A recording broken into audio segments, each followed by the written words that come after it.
Moro-moro lang yung ginawa nila, sinampahan nila, pero ang bababaw ng grounds. Kaya na-dismiss. Wala talaga. Kaya hindi tayo magiging masaya doon. Pero sa totoo lang, kung talagang pag-aaralan mo, mas dapat ma-impeach si BBM. Kasi bakit kamo? Merong Saldico, merong Diskaya. Ang daming nagpapatunay eh. At ang mamamayan. Kitang-kita naman talaga na meron siyang negligence. Meron siyang kapabayaan dito. Dahil he is the state, he is the, siya ang pinaka mataas na sa atin, na taong gobyerno, ang Pangulo. Kaya, kung ano man ang nangyayari ngayon, meron siyang pananagutan dito. Bakit hindi siya ang ma-impeach? Bakit si BP Sara na kinilir ng Commission on Audit, kinilir din ng Supreme Court? At titigas ng ulo nitong mga nagsasampa na ito dahil ito Ano sir? Diba napag-usapan natin ang impeachment? Maraming article ngayon na lumalabas sa Facebook na itong si Soto masyadong atat na dapat may sulong na agad na impeachment doon sa Senado. Ano ang motibo niya? Bakit gano'n siya kaatat? Ang motibo niya kasi alam niya na may sakit na ang Pangulo. Ang Pangulong BBM ngayon is under in hospital. Nasa hospital ngayon ang ating Pangulo, kaya siya ay nangangarap na just in case na kung ano man ang mangyari, pwedeng siya bilang isang Senate President, pwede siyang pumalit. Baka yun ang pangarap niya. Pero hindi mangyayari yun. Malabong mangyari kasi meron tayong Constitution. As per Constitution, ang Vice President ang papalit just in case na namatay or incompetent, physically ill ang ating Pangulo. As per Constitution yun, kung re-respetuhin nila ang institusyon natin, ang ating Constitution. Ang problema, binabalahurangan nila ang ating Constitution, hindi nila sinusunod. Kaya nga tayong mga mamamayan ang umaalma rito. Kayong mga vlogger, di ba? Bakit kayo nagbablog? Dahil gusto nyo pasinungalingan yung mga pagsisinungaling ng mga Marcos vlogger. Tama. Yun eh. Pero hindi kayo dahil supporter kayo ng Duterte, bayaran kayo. Hindi. That is not your objectives. Ang objectives nyo rito, ibalanse ang informasyon na ginagawa nilang sinungaling. Di ba? Meron nga kayong nakitang vlogger, di ba? Puno ng singsing ang mga daliri. Tapos, kwintas niya, tatlo-tatlo, lalaki ng pendant. Ginto yun. Doon pa lang sa suot ng milyon na eh. O may Mustang pa na GT. May condominium pa, may beach resorts pa. Saan kinuha yun? Samantalang ko iba-background check mo, yung Marcos vlogger na yun, dating dugyot yun, dating wala. Pero kayo, nananatili lang kayo sa ganyang antas na nakakaraos sa buhay, sumusurvive, dahil kayo may mga prinsipyo. Kayo merong paninindigan para sa katotohanan. Kaya, sa mga nag-file ng impeachment complaint laban kay BP Sara, opinion mo mensahe mo sa kanila? mensahe ko sa kanila, dapat sila maimbestigahan muna kung ano ba ang mga pagkatao nila.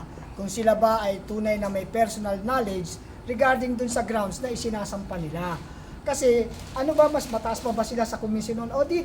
Mas mataas pa ba sila sa Supreme Court? Bakit sila nagsasampa na meron ng desisyon ng Supreme Court na ito ay unconstitutional? At ang Commission on Audit din ay nagdeklara na rin na clear. Walang anomalya ang confidential fund ng ating VP Sara Duterte. At ang ating VP Sara Duterte ay pinagkatiwalaan ng 32 milyon na mamamayang Pilipino. Ngayon, hindi ba sila nahihiya? Sampa sila ng sampa ng impeachment kahit hindi naman dapat sampahan? At kung iba-background check natin, yung mga nagsasampa na yan, they are not credible to file impeachment. Hindi ba nila alam ang batas? Supreme Court na mismo nagsabi na wala, unconstitutional ang impeachment. Kaya yan ay kitang-kita na kulay politika. Yan ay political motivated. Hindi talaga yan dapat ini-entertain. BP Sara. Gawin na lang ang tama. Huwag kayong dahil sa politika, pero karapatan nyo at kalayaan nyo mag-imbestiga ng impeachment. Pero tandaan nyo rin na ang Diyos at ang tao nanonood. Alam natin itutuloy nila yan impeachment, diba? Pero kung hindi nyo itutuloy yan, just be sure whether ituloy nyo or hindi, make sure na malinaw ang dahilan at tama ang dahilan. ang ikinaakusan nyo kay ang inaakusa sa impeachment ni VP Sara is 125 billion to 620 million, 125 million to 600 million pesos na confidential funds. Ang hinahanap, samantalang hinahanap na confidential funds sa Pangulo, 13 billion na since 2013. Sa Kongreso, 1.2 trillion. Paano maniniwala ang tao na tama at totoong ginagawa niyo? Mag-iimbestiga kayo ng confidential fund ni Sara, mag-iimbestiga rin kayo ng confidential fund ni Pangulo, mag-iimbestiga rin kayo ng 1.2 trillion na winalas ng Kongreso. Point ko, kaya hindi maging, on my part, kaya hindi maging kapani-paniwala ang impeachment na ginagawa nyo because of yung accountability. Dahil pinipili nyo. Ngayon, so, ang advice, ang kiusap ko at advice sa inyo, do what is right, do your job. God will be watching, the Filipino will be watching. I think ang Kongreso ko durog na, alam na ng lahat na noong nakaraang impeachment ni VP Sara, allegedly 125 million ang binigay sa 150 million binigay sa dineclare ng Supreme Court unconstitutional. So ano pa ang mukhang ihaharap nyo sa Pilipino? Paano nyo paliliwanag at tama ang ginawa nyo? Pangatlo, lastly, maawa naman po kayo sa ating bansa. You know na things has to change and you are in power and in position to do things better. Yung pera na hawak ninyo sa Kongreso, ina-appropriate nyo taon-taon, ilagay nyo naman sa mga proyekto na magbibigay ng trabaho at magbibigay ng mas magandang bukas sa Pilipino. Hindi dun sa mga proyekto na puro lang ang tawid sa kahirapan at pang-sustain ng kahirapan. Okay naman tumulong, wala akong problema ron, pero kailangan yung pondo natin, ilagay natin dun sa hindi puro tulong na lang ang inaasahan ng Pilipino sa atin, pero yung sila ay ang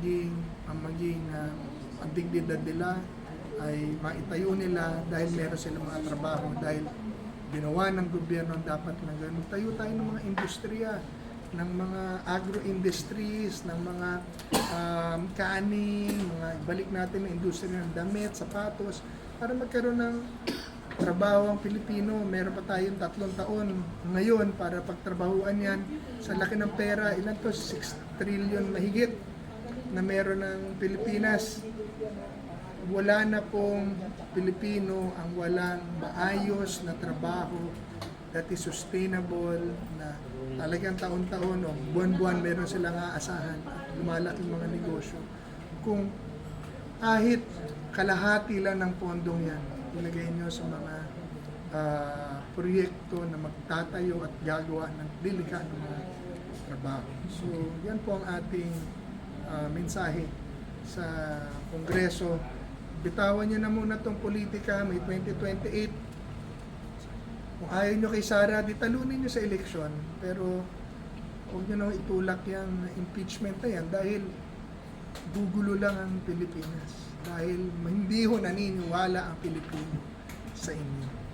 Kahit kayo, hindi naman kayo naniniwala sa sarili nyo eh.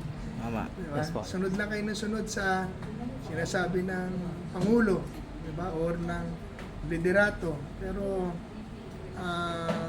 manindigan na po kayo. Do what is right. You were put there in the position para ng Diyos, para gawin ng tama, ng tao, para gawin ng tama. Alam naman natin na nagkamali tayong lahat. Pero ito yung pagkakataon na tayo magsisi, magbago at gawin po ang tama. Thank you, sir. Thank you, sir. Thank you po.